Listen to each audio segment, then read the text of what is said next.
Pilipinas, magandang araw po sa inyo. Luzon, Visayas at Mindanao, nasaan man po kayong panig ng daigdig, magandang araw po sa inyo. Meron ako na-discover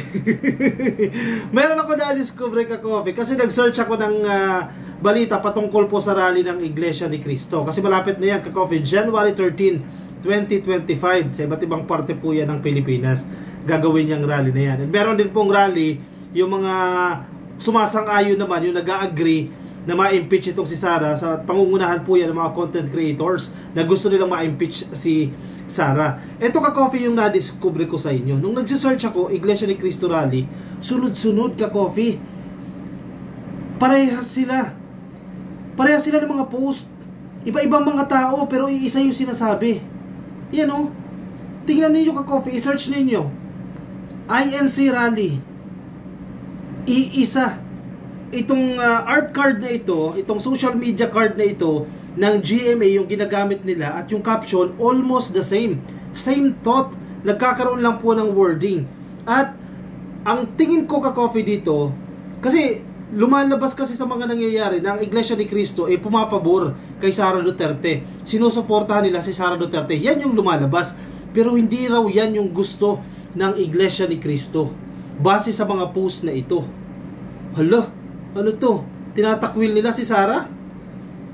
Or sinusuportahan yung hindi matuloy ang impeachment? Or sinusuportahan si PBBM? Basahin natin ka-coffee kasi nagagalit sila dito sa GMA. Ito kasi yung kinakagalit nila sa GMA. Itong art card na yan, actually luma yan, December 5 na yan. Pero as of today ka-coffee, as of yesterday, marami nagpo-post at ginagamit itong art card na ito. Ang sabi dito sa art card na ito, INC to hold rally to oppose impeach moves versus VP Sara Duterte. At ang caption ng balitang ito, the Iglesia ni Cristo is set to hold a rally to oppose impeachment moves against Vice President Sara Duterte. Mukhang tama, di ba ka-coffee? Tama naman. Pero sabi nito mga nagpo-post, pag i-search ninyo INC rally, mali ka-coffee. Yung headline na ito ng GMA, ito po ay misleading. Sige, basahin natin ano yung pinupunto nila dito. Kasi hindi lang isang tao, hindi dalawa, hindi tatlo, hindi apat, marami sila. Iisa yung picture na pinopost, which is yung galing sa GMA, yung caption iisa yung thought, nag-iiba-iba lang. Parang naglilinis ito. Basahin natin. Mali-mali na naman, yung isang netizen, mali-mali na naman mga news, mga kaibigan, nais kong linawin ang ilang mga bagay. So, clarificatory post ito. Maaaring makapanlin lang ang caption, nag-organisa ang INC ng rally, hindi para suportahan si Vice President Sara. Hulo, anong sasabihin ng mga DDS dyan? Kasi ang interpretasyon ng mga DDS, yung rally ng Iglesia ni Cristo ay para kay Sara Duterte. In fact, opportunity na yan ng mga DDS politicians. Gagamitin nila itong rally na to para makapangampanya. Kasi akala nila, kapareho nila ng mindset yung mga miyembro ng Iglesia ni Cristo na gustong pabagsakin ang gobyerno. Kasi itong mga DDS politicians at yung mga DDS, gusto nila bumagsak ang gobyerno. Gusto nila matanggal si PBBM para si Sara Duterte na ang umupo. Pero hindi yan ang gusto ng Iglesia ni Cristo base sa kanilang clarification. Nag-organisa ang INC ng rally para suportahan. Ulitin ko. Nag-organisa ang INC ng rally hindi para suportahan si Vice President Sara, kundi para suportahan ang paninindigan ni President BBM na hindi makikinabang ang bansa sa impeachment ni VP Sara. Sa halip, mas may matinding issue na kailangan tugunan para masolusyonan ang mga problemang itong kinakaharap ng ating bansa. Again, to explain, ang purpose ng rally ng Iglesia ni Cristo ay hindi kasama yung DDS Ang purpose ng rally ng Iglesia ni Cristo hindi para suportahan si Sara Duterte, kundi suportahan yung opinion ni PBBM na wag nang ituloy yung impeachment. Dahil makasisira po yan or dapat pagtuunan ng pansin yung mga mas mahalagang bagay.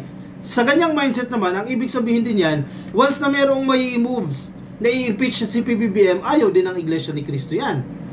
Base sa basa ko dito ka-coffee. Sa madaling sabi, hindi tao yung tinitingnan nila, kundi yung proseso ng impeachment.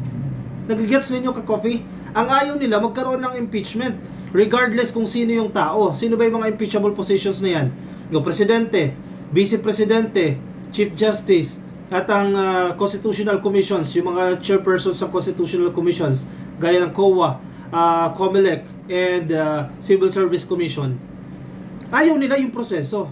I hope nagigets ninyo. Yung tinututulan ng INC, yung impeachment, yung proseso ng impeachment. Dahil dapat daw, mas magtuon pa sila sa mas mabibigat o mas mga nararapat na mga issue na dapat pag-usapan. Hoy!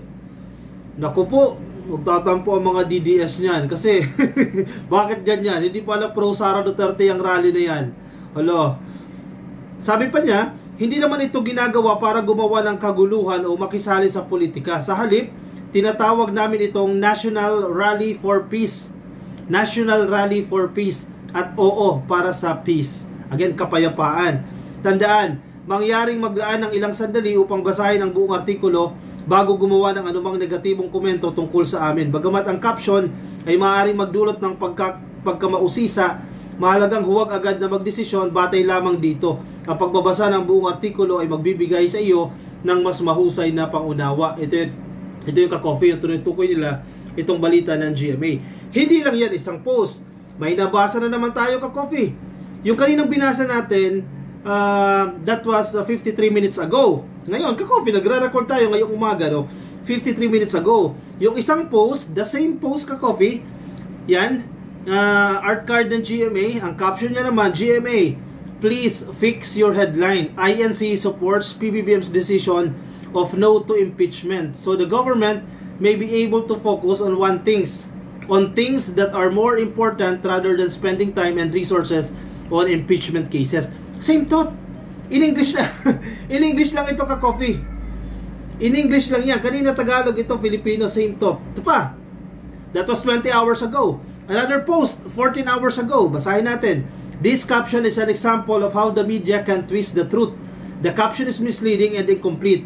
The statement was very clear. The rallies will be held in support of PBBM stance that impeachment will not benefit the country. Oh, same thought. Oh, ito pa. Oh, isang netizen na naman nag-post. 11 hours ago. To my friends, I want to clarify a few points. The caption may be misleading.